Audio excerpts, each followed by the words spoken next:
እስኪ በሆስፒታል ውስጥ ኦፕሬቲንግ ሩም ምትለውና ፔሸንት ሩም ምትለው አላስቸገረቻችሁም? አንድ በአንድ እናያለን። የመጀመሪያው ምን ይላል? ፔሸንት ሩም። ፔሸንት ሩም ማለት ታማሚ ወይ ደግሞ ታካሚ የሚተኛበት ክፍል ምን ይባላል? ፔሸንት ሩም እንለዋለን። ፔሸንት ሩም ታማሚ የሚተኛበት ክላስ ወይ ደግሞ ታማሚ የሚተኛበት የሚያርፍበት ክፍል የትኛው ነው ማለት ስትፈልጉ ዌሪስ ፔሸንት ሩም፣ ዌሪስ ፔሸንት ሩም፣ ዌሪስ ፔሸንት ሩም ትላላችሁ። ሁለተኛው ጋር ስንመጣ ደግሞ ኦፕሬቲንግ ሩም።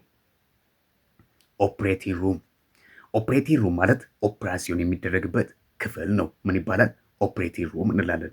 ኦኬ ኦፕራሲዮን የሚሰራበት ክፍል የትኛው ነው ማለት ስትፈልጉ ደግሞ ዌሪስ ኦፕሬቲንግ ሩም፣ ዌሪስ ኦፕሬቲንግ ሩም፣ ዌሪስ ኦፕሬቲንግ ሩም ትላላችሁ። ስለዚህ ከእንግዲህ በኋላ ፔሸንት ሩም እና ኦፕሬቲንግ ሩም ለይታችኋል ማለት ነው። ኦፕሬቲንግ ሩም ኦፕራሲዮን የሚሰራበት ክፍል፣ ፔሸንት ሩም ማለት ደግሞ ታካሚ የሚተኛበት ክፍል ነው ማለት ነው። ስቴፕልስድ